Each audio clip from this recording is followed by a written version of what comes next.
What is up, YouTube? Welcome back to the channel. In today's video, as you've seen by the title and the thumbnail, I recently got a PlayStation 5, and I also mentioned it in my Xbox collection video as well, that I recently got a PlayStation 5, which is awesome. So I'm finally up to date with the most modern console, or one of the most modern consoles at the current time. And so basically, yeah, I'm super pumped. It's been a long time since I've had a PlayStation console. So I think I've talked about it before in some of my past videos that I was a PlayStation 2 kid growing up. And then my last PlayStation console would have been, I actually have it sitting right next to me because I was going to make a video on it, was the wonderful PSP. So yeah, that's my last PlayStation console that I've had, and it was a handheld, was the PSP. So I'm super excited to get back into the PlayStation.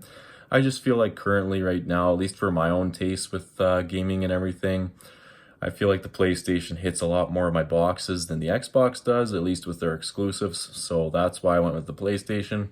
So, I mean, the Uncharted series, God of War, Ratchet and Clank, they're all phenomenal PlayStation exclusives. So they definitely suckered me in that way over Xbox, as I've been a bit of an Xbox guy. You know, I've never been one of those guys that's been, oh, pro PlayStation, pro Xbox kind of thing, like hardcore one way or the other.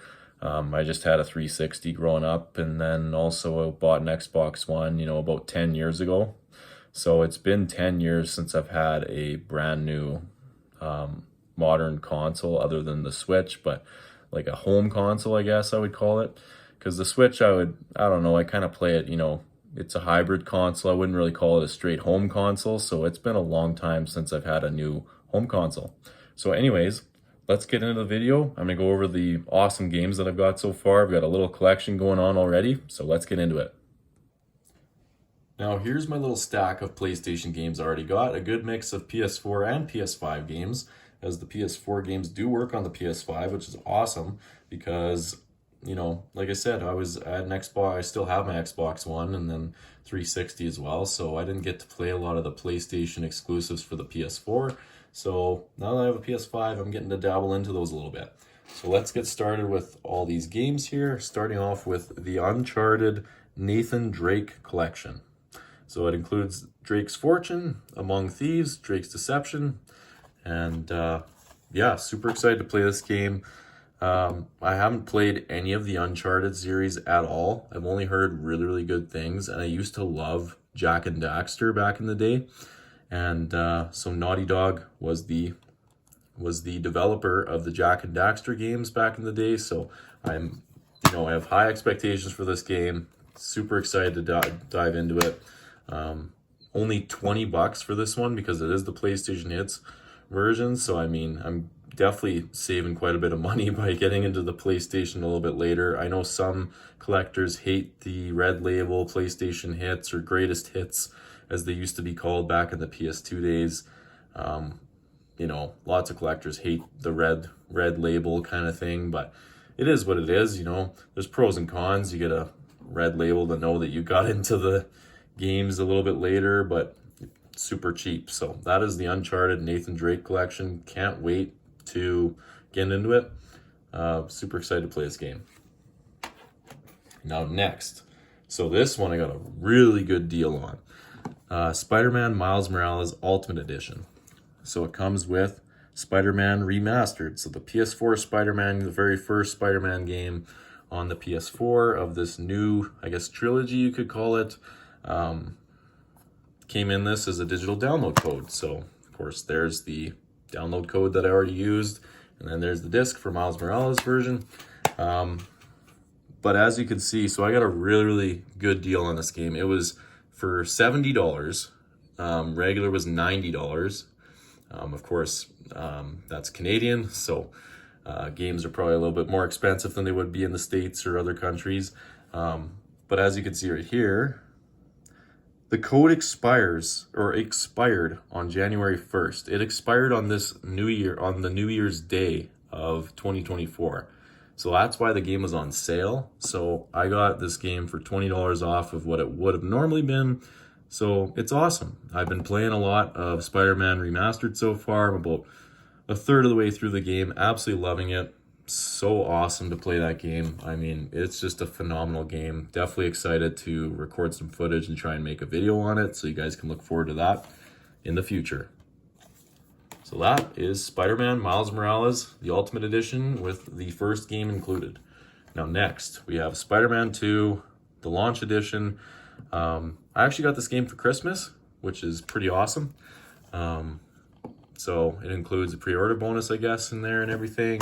Of course, I haven't dabbled into Spider-Man 2 yet. I've only heard awesome things about this game, so super excited to get to it. But I plan to finish the first game and the Miles Morales game before I get into this game, so super excited to play this game as well. Now, Ratchet and Clank, I don't even know what in the world to call it, the 2015, 2016 Ratchet and Clank game, I guess you could call it, the PS4 Ratchet and Clank game. So basically this game was like a sort of a reboot kind of thing. There was a movie that was along with it. It literally says on the back here, the game based on the movie based on the game. I actually watched the movie years ago, back when it came out, and I actually didn't mind it, even though lots of people seem to hate it, but I didn't mind it. I was a huge Ratchet and Clank fan when I was a kid growing up. We had Ratchet and Clank, the very first game, Going Commando, the second one, and Up Your Arsenal, the third one. I always loved the play on words that they had with the titles. I always thought it was so funny. But Up Your Arsenal was my favorite Ratchet and Clank game of all time, so I missed all the PlayStation 3 ones. Super excited to get into this game. I just started playing it the other night alongside, of course, Spider-Man Remastered I'm trying to finish up too. So super excited to get further into this game and see how it fares. If it's, if it ends up bringing back some nostalgia and feeling like my good old memories that I have for the old Ratchet and Clank games on the PS2. So that is the PS4 Ratchet and Clank.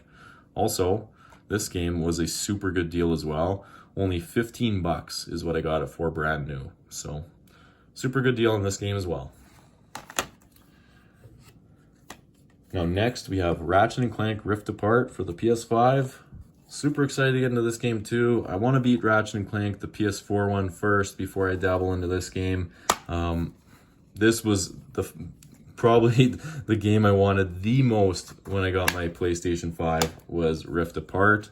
It was actually the first game I got with my PlayStation 5. Well, I guess my first game technically would be Modern Warfare 3, Call of Duty Modern Warfare 3, because that came with my PS5, but Rift Apart was the first game I bought, and, I was feeling super nostalgic for Ratchet and Clank, so bought this game. Haven't played it yet, but once I beat the PS4 Ratchet and Clank, I plan to dabble into this game, dive into it, and see how it is. So I've heard nothing but good things about Ratchet and Clank Rift Apart, so super excited to get into this game. Now next, we have some God of War games. So let's start with God of War 3 Remastered. God of War 3 Remastered is phenomenal. So good. I actually just beat it, and I got a bunch of footage when I played through it, so you guys can look forward to a video coming out on that. I'll definitely have to age restrict that video though, because I forgot how gory and brutal the God of War games are. They're awesome, but oh man, they did not let back at all with the gore and everything like that. You see blood and heads being ripped off, and yeah, no, it's an awesome game though. Highly recommend anyone who's into hack and slash games or into the God of War series. If you haven't played God of War 3, it's phenomenal. It's so good. Even if you're someone that just started with the newer God of War games when they did the slight reboot with the kind of Norse mythology, I still, highly recommend you pick up this game. Super cheap. I got it for 20 bucks. Played through it already. It's a short game. It only took me 9 hours to beat, so pretty short, but phenomenal game nonetheless. You guys can look forward to a video coming out on this game very soon. So now here we are with the next game, God of War, the PS4 version. This is the kind of sort of reboot for Kratos' story. It's years after God of War 3. Now you're on to kind of the Norse mythology, when the older God of War games were Greek mythology, so definitely a bit of a different feel and everything. And it is cool that you get to adventure along Kratos' son. I'm actually currently playing it. That's why the disc is not here, because it is inside my PS5 currently. And I always like it when they do these inside artwork. I always think that's so cool when they do the internal artwork. Just a nice little touch, but phenomenal game so far. I'm about 4 hours in. Super excited to get through this game and then get on to God of War Ragnarok as well, which I'm going to talk about right now. So God of War, $20 on that game as well, because it is a PlayStation hits. Phenomenal game so far. And now here we have God of War Ragnarok. I got a super good deal on this game. On Boxing Day, it was $40 off. So regular $90, and then down to only $50. So phenomenal to get that kind of a deal on this game. Super excited to dabble into it, dive into it and everything once I finish God of War, the PS4 one. I've heard nothing but great things about this game. So many people have this at the top of their best PS5 game list, so super excited to dive into God of War Ragnarok once I'm done the previous God of War game. And also, you know, I'm playing 3 games currently at this current time, so once I get kind of tired of playing one for a little while, then I just hop on to the next one kind of thing. So, but yeah, so super excited to play all these games eventually. The only game, of course, that I've beaten out of this whole stack is God of War 3 Remastered, but still a phenomenal game nonetheless. Definitely I'll be making a video here fairly soon on that. Plan to release it hopefully within the next week or so, or a little bit less. But yeah, that is my small stack of PS4 and PS5 games that I got so far. Been super happy with the PlayStation 5. It's just been so nostalgic to hop back into the Ratchet Clank series and also the God of War series, because I haven't played God of War games since the PS2 as well. So, or I guess the PSP, I guess I should say, because I do have Ghost of Sparta and Chains of Olympus on the PSP, which I'll be going over when I do my PSP video. But yeah, super excited with the PlayStation 5. Been awesome to play it. And let me know down below what you guys recommend, for if there's any PlayStation 4 or PlayStation 5 games you guys recommend I should pick up and play, because I'm definitely always looking for recommendations. Yeah, so anyways, that's my small stack, and now I'm back into the PlayStation. So I hope you guys all enjoyed this video, and if you did, leave a like, subscribe for more, and I'll see you all in the next one.